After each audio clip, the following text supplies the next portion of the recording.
Before the darkness sets in and the network signals fade for the last time, take a split second right now to hit that like button and subscribe to the channel, because the information I'm about to share isn't just content. It is a blueprint for the only kind of future you're going to have. Imagine it's day 4 of a total grid collapse. The silence in your neighborhood is heavy, broken only by the terrifying low-frequency hum of a distant generator and the sound of your own heartbeat hammering in your ears. Your instinct, honed by millions of years of evolution and decades of Hollywood movies, is to gather. You want to bring in the neighbors, the Hendersons from across the street, the guys from the gym, and form a community. You think safety is found in numbers, that a crowd is a fortress. You are wrong. In a collapse scenario, a large group is not a fortress. It is a dying organism eating itself alive. The math of social collapse is brutal and unforgiving. Every person you add to your shelter increases the demand for calories, water, and sanitation linearly, but increases the potential for conflict, disease, and decision paralysis exponentially. Today, we are stripping away the romantic fantasy of the band of survivors. We are going to take the cold, hard laws of thermodynamics and apply them to your living room. We are going to solve the problem of the human element using nothing but household logistics, harsh psychological boundaries, and a refusal to be a victim of the crowd. We are turning your home into a machine that processes survival, and the first gear in that machine is the modular cell strategy. You need to look at your neighbors not as roommates, but as separate biological units. The object here is the fence line, or the apartment wall. Your action is to establish a bulkhead protocol immediately. Just as a submarine seals off flooding compartments to keep the vessel buoyant, you must seal your resources. You do not merge households. You tell your neighbors that you will trade surplus and provide security overwatch, but you will never, under any circumstances, combine food stocks or sleeping quarters. The magic here is simple compartmentalization. If the flu sweeps through the house next door because of poor hygiene, your bulkhead ensures that their tragedy doesn't become your extinction. The expert edge is to formalize this early. Trade creates value, but shared communal living creates parasites. Once you have established the perimeter, you must disappear. This brings us to the gray man defense, specifically applied to your home's exterior. The object is your curb appeal. Your action is to weaponize neglect. While your neighbors are boarding up windows with fresh, bright plywood that screams, "There are valuable things inside worth protecting," you are going to take the trash from your garage, cardboard boxes, old clothes, broken furniture, and scatter it across your lawn and porch. Break the silhouette of your home. If you board up windows, do it from the inside using mattresses and bookshelves, leaving the curtains drawn and undisturbed. The psychology is denial through chaos. Predators and looters follow the path of least resistance and highest reward.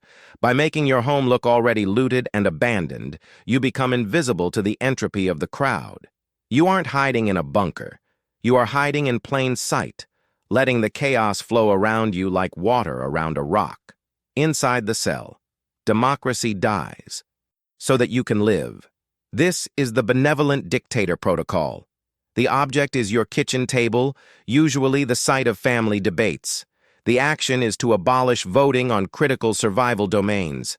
You cannot afford the caloric cost of an argument when the power is out. Assign absolute authority based on competence.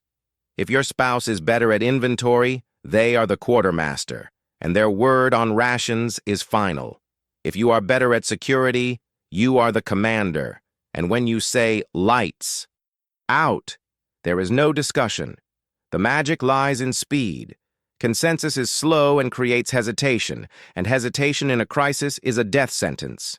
The expert edge here is to make these roles clear before the crisis hits, creating a chain of command that overrides emotional impulses to be fair with resources that are finite. However, a dictator is useless if they are the only one with the keys to the kingdom.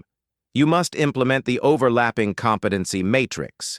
The object is a simple notebook and a pen. The action is to create ghost manuals. The greatest threat to a small group is the specialist trap, where only one person knows how to run the generator or stitch a wound. If that person dies, the group's capability dies with them. You must force cross-training. The medic's primary job is not just to heal, but to teach everyone else how to heal.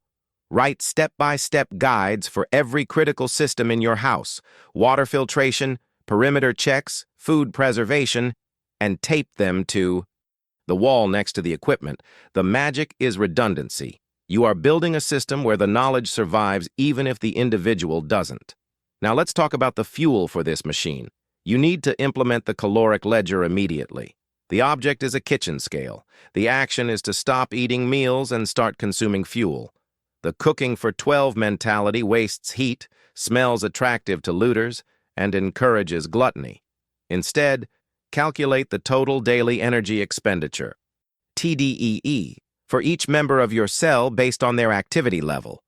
You distribute food by weight, not by appetite. The science here is simple thermodynamics. You are turning your pantry into a bank account.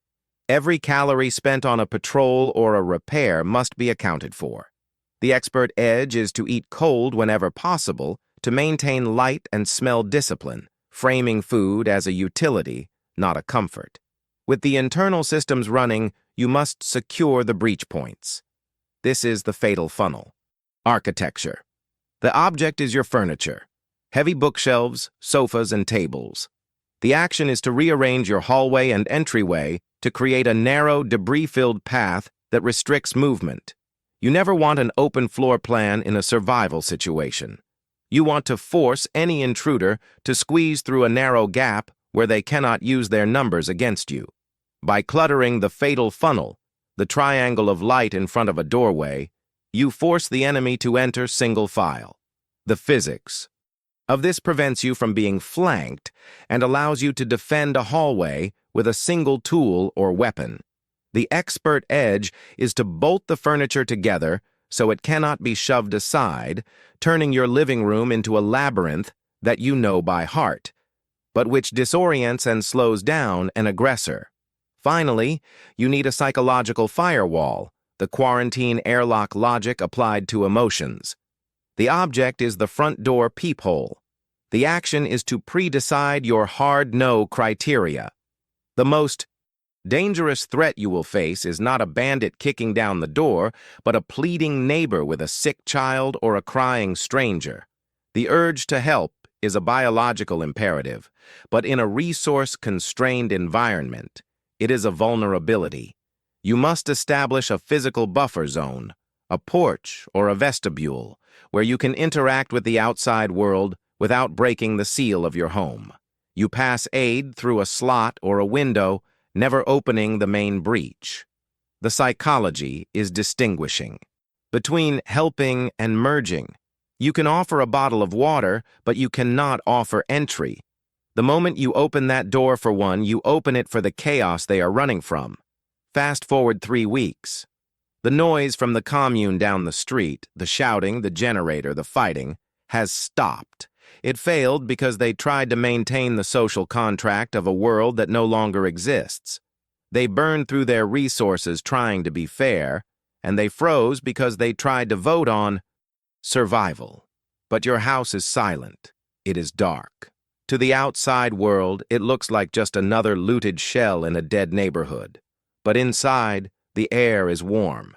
Your family is fed, not because you were lucky, but because you were efficient. You stripped away the fragility of complex social structures and replaced them with hard, redundant systems. You survived because you accepted the reality that when the grid dies, the nice neighbor dies with it, replaced by the cold calculator of human value. You are not just a survivor, you are the master of your domain, anchored by the bones of your house and the iron will of your mind. Survival isn't about hope, it is about engineering. Now, I want you to go to the comments below and tell me, what is the one item in your house you would use to barricade your front door right now? Like the video, subscribe for more hardened intel, and remember, panic is a choice and you don't have to make it.